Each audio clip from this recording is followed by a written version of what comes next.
Welcome to Knowledge 3, the Ancient Greek Civilizations. We are here on Lesson 6, and we'll be talking about Athens and the olive tree. We will be continuing talking about our Greek city-states.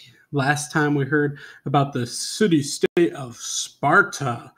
You know, those tough, rough group of Greeks, and today we're going to switch gears and not talk about this rough group, but a group of people in Athens. But before we talk about our Athenians is what they call them, we're going to go through our vocab words for today.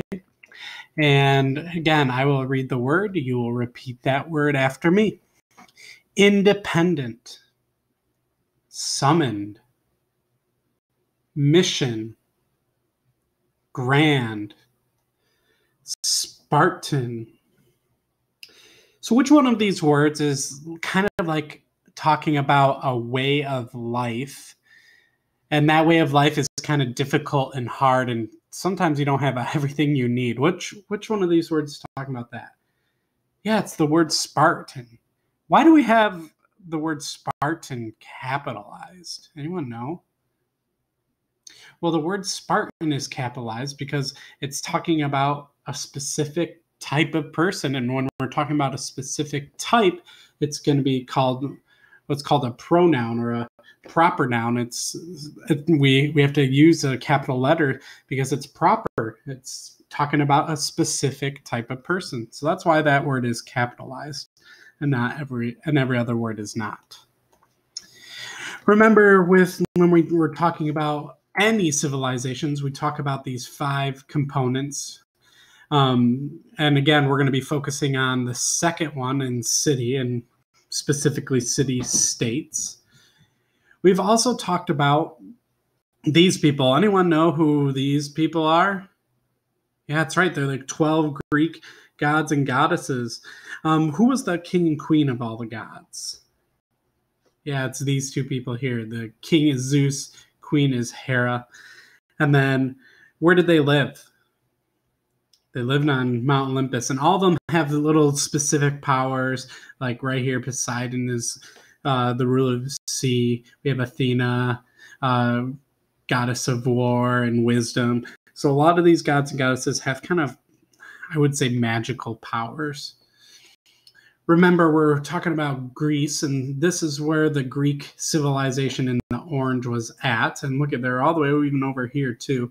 And we're talking about these little dots here, which are our city-states. So we talked yesterday about Sparta, and today we're going to be here in this little place called Athens. How do you think the city-states How do you think the city-state of Athens got its name? So we're going to be doing a thing called a prediction. A prediction is just a guess, and your guess might be right or it might be totally off, but that's what predictions are all about. It doesn't matter if you're right or wrong on them. It's a guess, and we want to make it a good guess too. We don't want to just throw it out there and say they got it from Star Wars because Star Wars didn't exist then. So how do you think the city-state Athens got its name? After today's reading, you're going to explain how it got its name. We're going to talk about how it's named and why they named Athens that way. And then our second target is demonstrate understanding of the word ideal. So as you listen to our story about Athens and the olive tree, I want you to listen to find out if your predictions are correct about how the city-state Athens got its name. Far from the city-state of Sparta, another group of Greeks found the ideal or perfect place to build yet another new city-state. That high hill will be the perfect place to build a city around, these Greeks said. There is also a good harbor for boats just a short distance away. Anyone remember what a harbor is? So why did the ancient Greeks want to build their city-states near a good harbor? Almost all Greek cities were built around high hills. That way, if an enemy tried to attack the lower areas of the city, the people would climb up and gather on the high hill behind the city walls, where it would be harder for the enemy to reach them. Now that this group of Greeks found just the place they were looking for, they needed a name for their city. One of the Greek stories tells us that while the Greeks were trying to decide on a name for their new city, an amazing thing happened. Two of the gods appeared to the people and spoke to them. The first appearance came when the Greeks were gathered at the nearby harbor. The huge, muscular figure of Poseidon rose up from the sea. What was Poseidon the god of again? All around him, dolphins leaped and played in the waves, and seabirds circled in the air around his towering head and shoulders that seemed to almost reach the clouds. "Hear me, little mortals," Poseidon boomed. So mortals are humans, and they do not live forever, and the gods believed they were immortal, meaning they lived forever. Even those farthest from the shore could hear his loud voice. "You would be wise to honor me above all the other gods and goddesses, for as Lord of the Sea, I can bring you good luck in your fishing." So would good luck in fishing be important for these ancient Greeks? Yeah, why would it be important? He lifted his vast hand and said, "Look!" Hundreds of fish leaped from the waves and sank back again. Lowering his hand, Poseidon, who was the god of the sea and of all that crosses the sea, including ships, continued, "I can also bless safety of your fishermen while they ride upon my waves, and see to it that the ships in which your merchants trade move swiftly or quickly and smoothly to distant shores and back home again. I, Poseidon, will do all these things for you, and more, if you will honor me."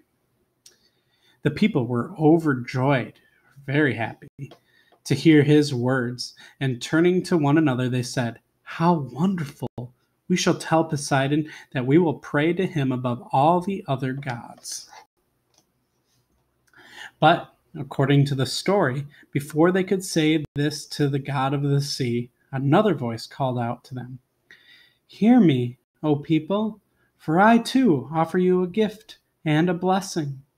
A blessing is a divine or a holy gift. This time, it was a female voice they heard, speaking in calm, clear, intelligent tones. Do any of you know who this goddess is? All the people turned in the direction of this new voice and saw before them Athena, the goddess of wisdom and of war. Athena told the people, "The gift I offer you is this." She, too, lifted a hand, but instead of anything as dramatic as hundreds of fish leaping up, all that appeared on the ground was one single, graceful tree. It grew high and wide on the very spot where a moment before the ground had been empty. "This is an olive tree," Athena said. The people did not want to be rude to the goddess, but they whispered to one another, "She offers us one tree? It is very pretty to look at, but it is nothing compared to Poseidon's blessing." Which blessing do you think is better, and why?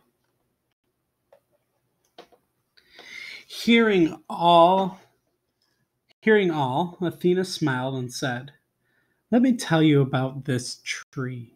One day soon, all of these lands around you, even the rocky hills beyond that are hard to farm, will be covered with groves and groves of olive trees.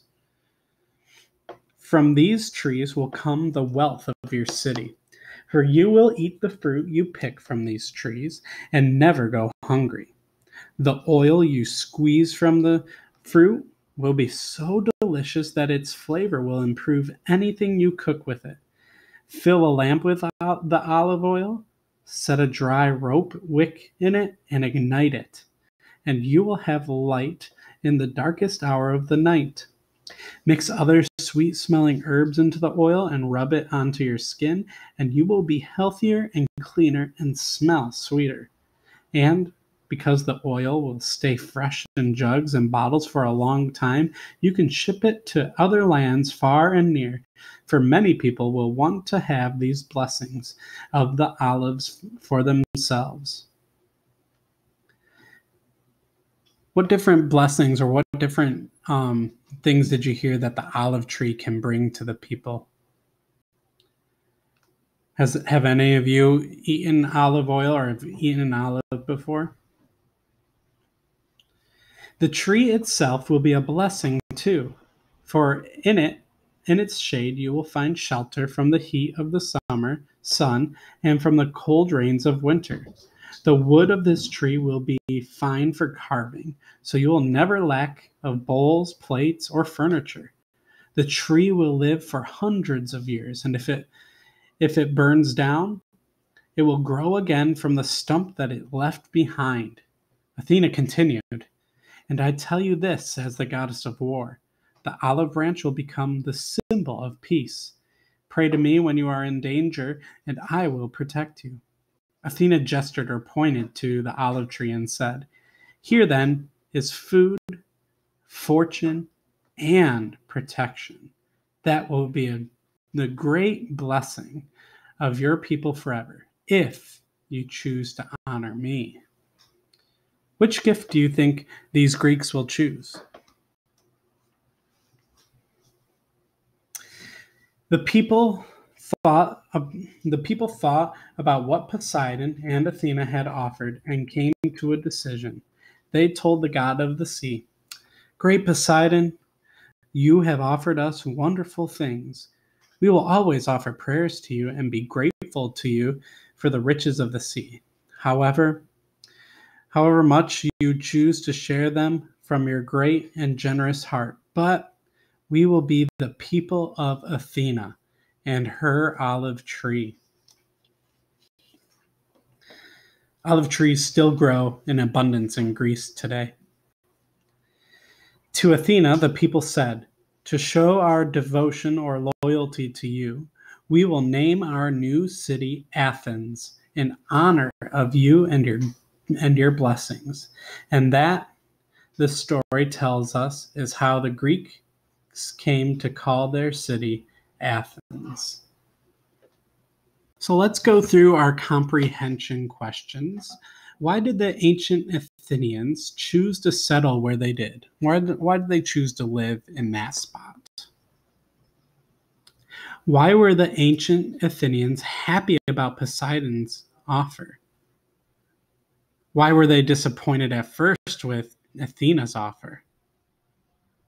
How did the city-state Athens get its name?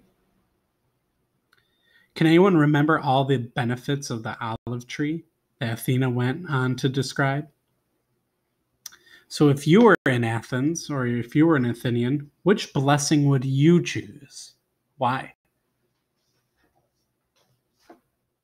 Our word for today is the word ideal.